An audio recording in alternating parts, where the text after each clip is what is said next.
The Four Last Things by Father Martin von Cochem. Part 3 On Hell. Chapter 8 On Eternity. In the preceding pages, some slight portrayal of the torments of hell has been placed before the reader. Now, eternity is the subject that must occupy our attention, one on which it is not easy to write or speak. The torments of hell are all so horrible, so appalling, that they are enough to make the bravest man tremble. But the thought of eternity is so awful that the serious consideration of it is almost enough to deprive one of one's senses. For in this world, however afflicted a man may be, he has one sure source of solace, the knowledge that sooner or later his misery will end. It appertains to human nature to get weary of everything after a time, even things that are agreeable to our nature and suited to our taste. If a man were forced to sit all day long at table, he would get a disgust of the viands before him. If one were made to sleep day and night for a whole week in the softest and most comfortable bed, how long the time would seem to him. If the most ardent lover of dance were compelled to continue his favorite amusement day and night without rest, he would acquire a strong distaste for it.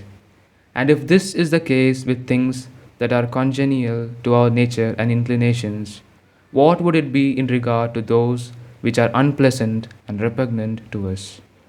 If a small stone got into one's shoe, and if, as a penance, one had to keep it there for a whole week, this would seem almost intolerable.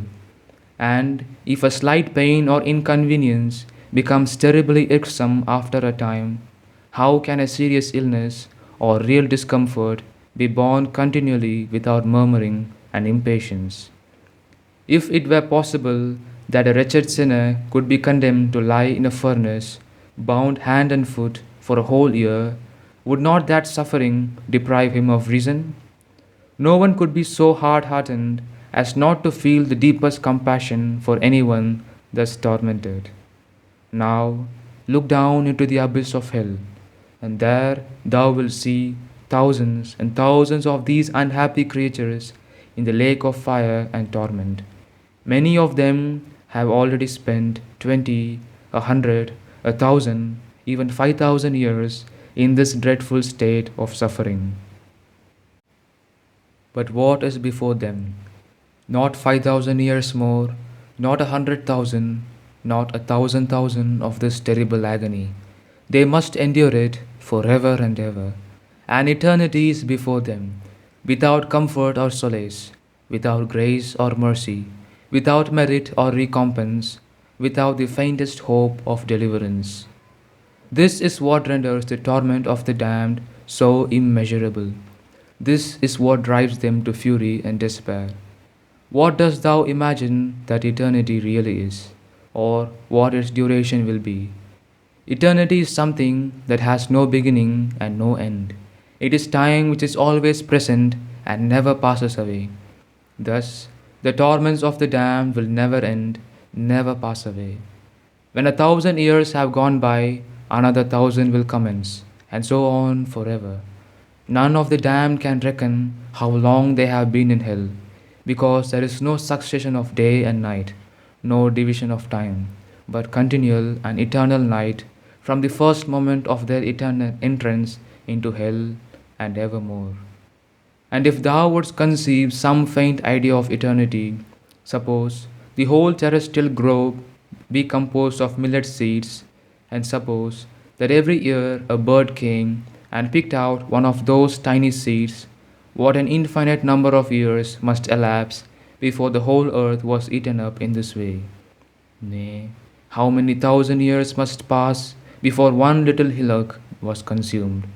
It is impossible to make any estimate of the number. Thou mayst perhaps think that it would take all eternity to destroy the earth by that slow process.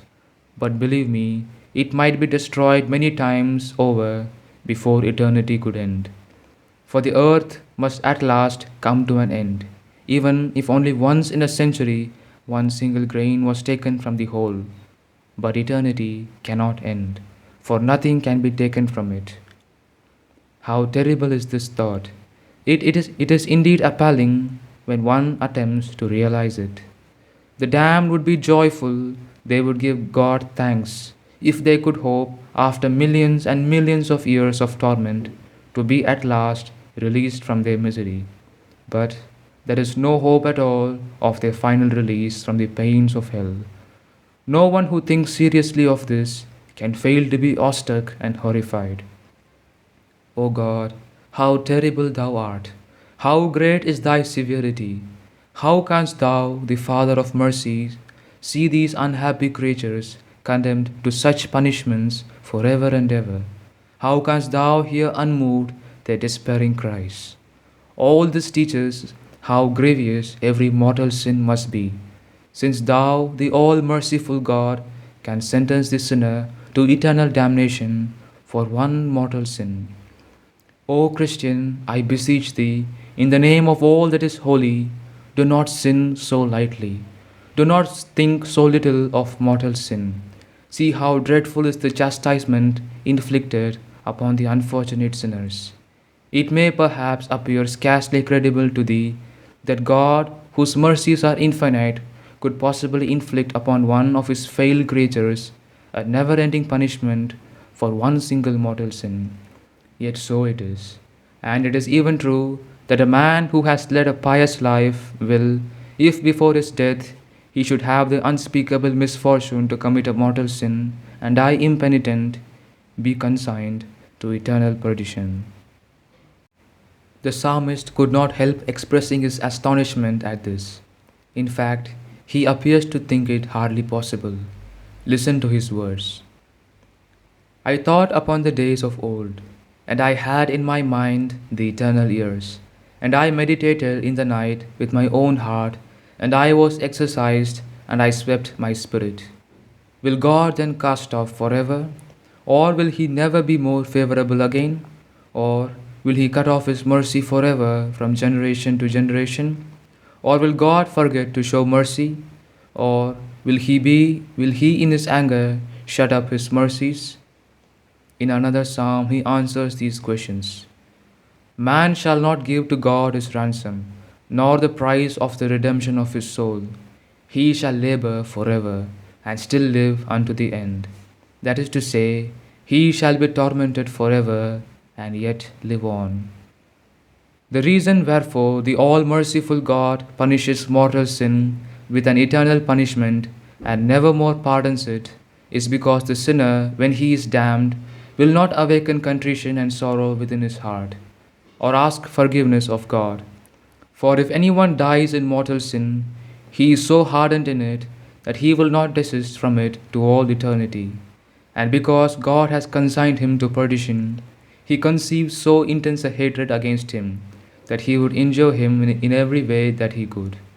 Rather than humble himself before God and implore his pardon, he would endure yet greater torments in hell. Therefore, because the sinner will not repent of his sins, nor ask pardon for his sins, he remains eternally in the state of sin, and because his sin is never expiated or repented of, the punishment is likewise eternal. For God does not cease to punish until the sinner repents and bewails his sin and asks for forgiveness. Hence, it will be seen that God does no wrong to the reprobate when he subjects him to everlasting chastisement. For divine justice demands that if the sin is eternal in its duration, the penalty of that sin must likewise be eternal. It may perhaps be surmised that the damned grow accustomed to their torments, and at length become insensitive and almost indifferent to them. This is far from being the case.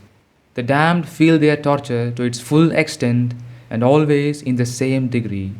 Each one of the miserable denizens of hell feels his sufferings now as acutely as he did in the first hour of his damnation, and he will continue to feel them no less keenly after thousands and thousands of years have elapsed.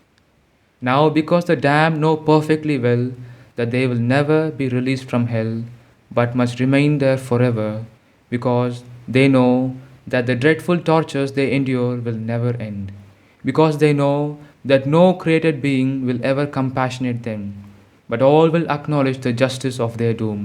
For their cause they begin to despair, and to curse themselves and all that the hand of God has created. Their despair only augments their suffering. This we see from the example of our fellow creatures on earth, if we give way to despair. It is impossible to do anything with a man who is in despair. No one can help or console him. No one can comfort him or bring him to reason. He looks like a spectre. He raves and rages like a very devil himself. He declares he will put an end to his life, that he will drown himself or hang himself. He destroys everything that comes in his way. He curses all men and all things. This the damned do in their despair, and thereby they torture themselves even more than the devils can torture them. They shriek and howl, they curse and swear, they storm and rage. In fact, they behave just as if they were fiends incarnate. In their fury and spite, they attack one another with the fiercest animosity. Nay, they endeavor by every possible means to strangle themselves in their frantic despair. Their efforts are, however, futile. All that they accomplish is to increase their torment and inflict on them fresh pains. Would that every obdurate sinner would lay this to heart and take heed, lest one day he become the prey of this eternal despair. It is a fearful thing to fall into the hands of the living God, says St. Paul. If we now dread hell, we shall not have any reason to fear or endure it in the next life. Everyone has sufficient grounds for dreading it. The just and holy should fear hell, because they may yet fall into it. So long as they remain on earth, they are surrounded not only by exterior but also interior dangers. Outside of them, there is the world with its allurements, its scandals and temptations, and human respect. Within them dwell violent passions and a weak will. Only a single mortal sin suffices to cause their condemnation to the infernal abyss. How many are now in hell, who for a time were remarkable for their piety and virtue, but who gradually grew careless in the service of God, and finally fell into mortal sin and died without having been reconciled with God. Even the great Saint Teresa was in danger of damnation, for God showed her the place destined for her in hell, if she did not give up certain faults. The greatest saints have shuddered and trembled at the thought of the danger they were in of committing mortal sin and of being condemned for it to the endless torments of hell. Saint Peter of Alcantara, who performed such great penances, dreaded even in his last moments the danger of falling into hell. Saint Augustine and Saint Bernard were filled with terror at the very thought of hell and of the danger they were in deserving it. The careless, the lukewarm Catholic should above all dread hell, for he is continually walking on the brink of the eternal abyss. He makes little of the precepts of hearing Mass, of the prescribed abstinence from flesh meat.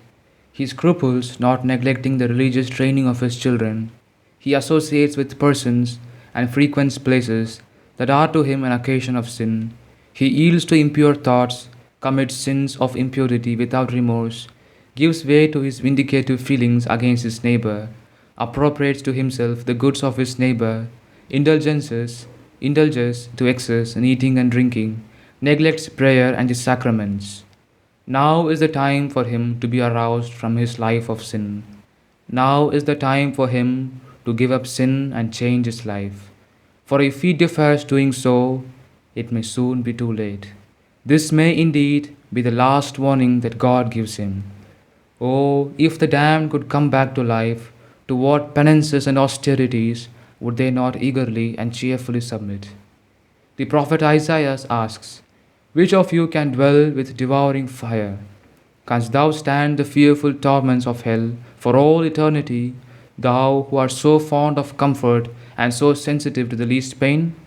Which of you have deserved to dwell in hell? Every one of us already deserved, immediately after our first mortal sin, to be condemned to that abyss of misery and woe.